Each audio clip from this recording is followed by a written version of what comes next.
너희는 죽은 자를 위하여 울지 말며 그를 위하여 애통하지 말고 잡혀간 자를 위하여 슬피 울라.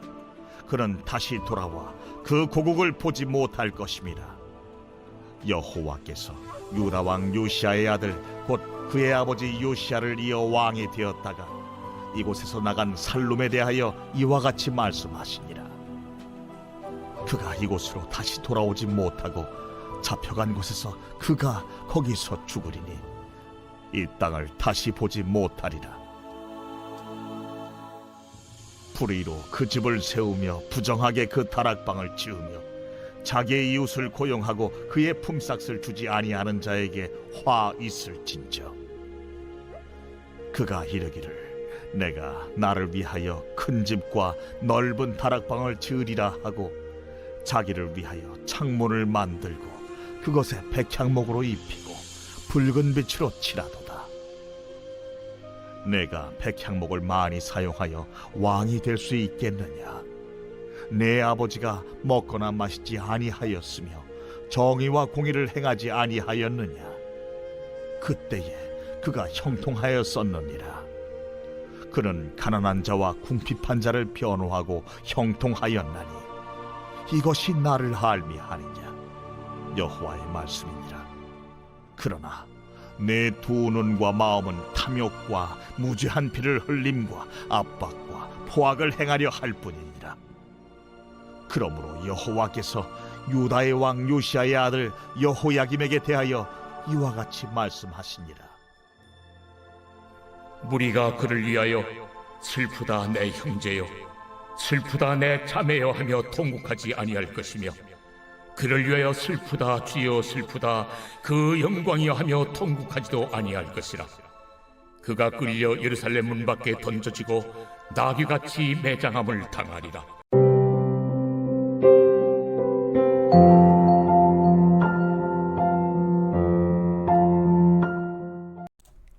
여러분 반갑습니다. 오늘도 큐티로 여는 기막힌 하루입니다. 본 말씀 예레미야 22장 10절부터 19절의 말씀입니다. 많은 사람들이 삶에서 방황하고 혼란을 겪는 이유는 삶과 죽음에 대한 의미를 모르기 때문입니다. 여러분들에게는 산다는 것은 무엇입니까? 또 죽는다는 건 어떤 의미입니까? 오늘은 삶과 죽음에 대해 함께 살펴보고자 합니다. 먼저 첫 번째로 주 안에서 죽는 것은 복입니다. 10절부터 12절의 말씀에 너희는 죽은 자를 위하여 울지 말며 그를 위하여 애통해 하지 말고 잡혀간 자를 위하여 슬피 울라. 그는 다시 돌아와 그 고국을 보지 못할 것임이라. 여호와께서 유다 왕 요시아의 아들 곧 그의 아버지 요시아를 이어 왕이 되었다가 이곳에서 나간 살룸에 대하여 이와 같이 말씀하시니라. 그가 이곳으로 다시 돌아오지 못하고 잡혀간 그곳에 그가 거기서 죽으리니 이 땅을 다시 보지 못하리라 그랬습니다. 오늘 큐티 본문에는 세 왕이 등장합니다. 한 명은 요시아 왕이고 또 다른 왕은 그의 아들들인 살룸과 여호야김입니다. 그런데 10절의 말씀에서 죽은 자를 위하여 울지 말고 산 자를 위하여 슬피 울라고 합니다. 여기서 죽은 자는 아버지 요시아 왕이고 산 자는 아들인 살룸 왕입니다. 우리나라 속담에 산 개가 죽은 정승보다 낫다는 말이 있죠. 그런데 오늘 성경은 완전히 정반대의 말씀을 하고 있습니다. 죽은 요시아가 산 살룸보다 낫다는 것입니다. 왜 그렇습니까? 요시아는 주 안에서 죽음을 맞이했기 때문입니다. 그는 살아생전 하나님을 믿는 믿음으로 이스라엘 안에 있는 모든 우상들을 다 철폐했습니다. 하나님의 말씀 앞에 철저히 회개하면서 이스라엘의 거룩을 이끌어 갔습니다. 요시아는 하나님을 확실히 믿는 믿음 안에서 사명을 감당하며 하나님을 기쁘시게 하는 삶을 살다 죽음을 맞이한 것입니다. 그런 요시아의 죽음에 대해 예레미야 선지자는 그의 죽음은 슬픈 것도 아니고 울 일도 아니라는 것입니다. 오히려 믿음 안에서 맞이한 죽음은 기뻐할 일입니다. 왜 그렇습니까? 믿음 안에서 죽은 자들은 구원과 천국의 영생이 준비되어 있습니다. 또 하나님이 베풀어 주시는 하늘의 상급을 누리게 될 것이기 때문입니다. 자, 그래서 요한계시록 14장 13절은 주 안에서 죽음을 맞이한 자들에 대해 이렇게 말씀하고 있습니다. 주 안에서 죽은 자들은 복이 있도다 하시매 성령이 이르시되 그러하다. 그들이 수고를 그치고 쉬리니 이는 그들의 행한 일이 따름이라 하시더라 그랬습니다. 자, 오히려 믿음으로 사는 사람들에게 이 땅의 삶은 수고와 고생이 있는 삶입니다. 여러분, 죄악된 세상에서 믿음을 지킨다는 것 자체가 얼마나 고된 일입니까? 거기다 구원을 위한 사명을 감당하려고 할 때 우리가 지고 가는 십자가는 너무 무겁기 그지없습니다. 그러니 진정한 믿음의 사람들에게 죽음이란 이 땅에 수고하고 무거운 짐을 내려놓고 참된 쉼과 안식을 누리는 기쁜 날인 것입니다. 그래서 우리가 정말 구원받을 진정한 믿음이 있는가 없는가를 보려면 죽음을 인식하는 태도를 보면 그 여부를 알 수가 있는 것입니다. 정말 믿음 안에서 힘써 사명을 따라 사는 사람들은 굳이 더 살기를 바라지 않습니다. 늘 천국에 대한 소망을 안고 살아갑니다. 바울이 그랬습니다. 고린도서 5장 8절에서 바울은 이런 고백을 합니다. 우리가 담대하여 원하는 바는 차라리 몸을 떠나 주와 함께 있는 그것이라. 여러분, 바울은 이 땅을 사는 동안 정말 내일이 없는 사람인 것처럼 사명 감당하는 일에 자신을 불태웠습니다. 그래서 바울은 이 땅에 대해 미련이 없었습니다. 그리고 하루라도 빨리 천국에 가서 주와 함께 쉬고 싶다. 그렇게 소망했습니다. 여러분, 이것이 진정한 믿음의 사람들이 죽음을 이해하고 받아들이는 태도인 것입니다. 만약 여러분들 가운데 여전히 죽음에 대한 막연한 두려움이 있다면, 또 천국에 대한 소망이 흐리다면 지금 당장 여러분의 믿음을 점검해야 합니다. 내가 정말 예수님을 나의 구원자와 주인으로 확실히 믿고 영접했는지, 또 내가 인생의 목적을 거룩 삼고 거룩을 쫓고 있는지 점검해야 합니다. 만약 이 문제가 해결되지 않으면 죽음에 대한 그 두려움이 아닌 실제가 될 수도 있기 때문입니다. 그러나 예수님이 나의 구원자이시며 주인이심을 믿는 믿음과 신앙의 고백만 분명하다면 여러분 더 이상 죽음을 두려워할 필요가 없습니다. 왜냐하면 우리가 예수님을 믿기만 하면 예수님께서는 다시는 사망이 없고 애통하는 것이나 곡하는 것이나 더 이상 아픈 것이 없는 천국에서 영생을 누리게 하실 것이 분명하기 때문입니다. 여러분, 믿음이 이렇게 좋은 것입니다. 그래서 믿는 자에게 죽음은 슬퍼할 일이 아니라 기대하고 고대하고 기뻐할 일입니다. 자, 한번 질문해 봅니다. 죽음을 묵상하고 있습니까? 죽음이 두려워 불어 잊어버리려고만 하지 않습니까? 주 안에 있는 나에게 죽음은 천국에서 영원한 삶을 누리고 기쁘고 즐거운 날임을 믿으십니까?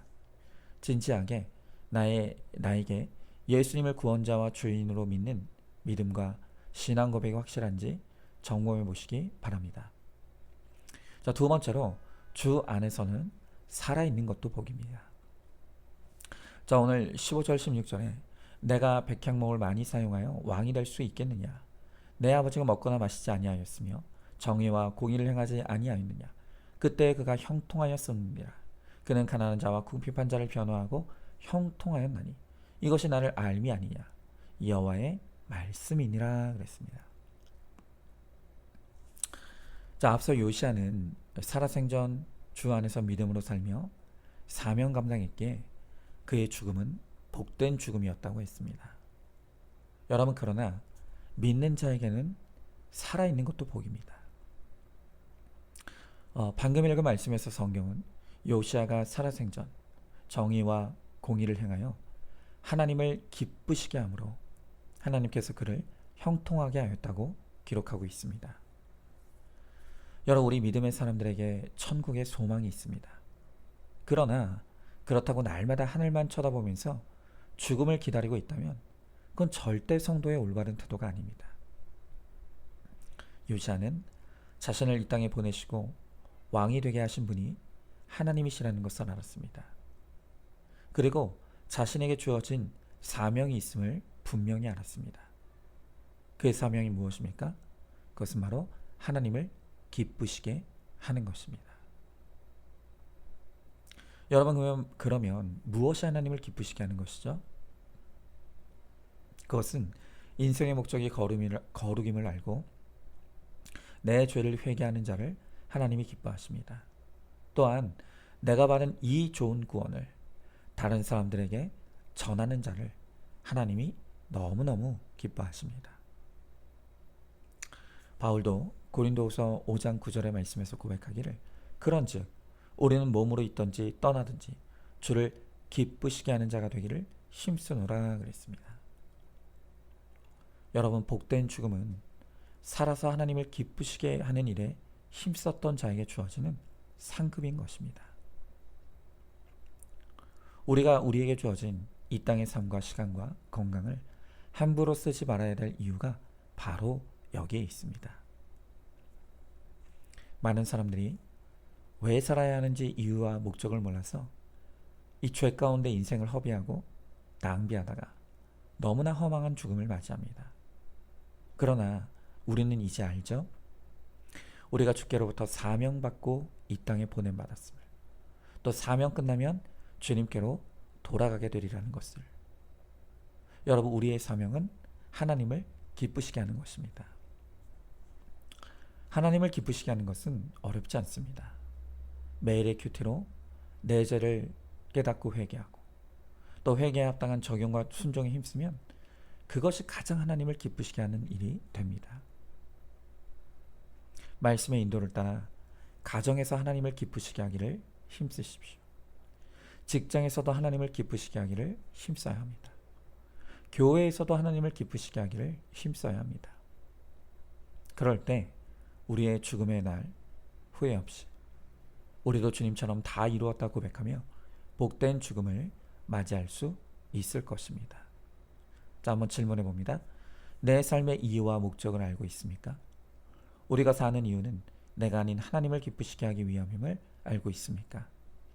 말씀으로 내 죄를 회개하고 회개에 합당한 적용을 이룰 때 하나님이 가장 기뻐하신다는 것도 알고 있습니까?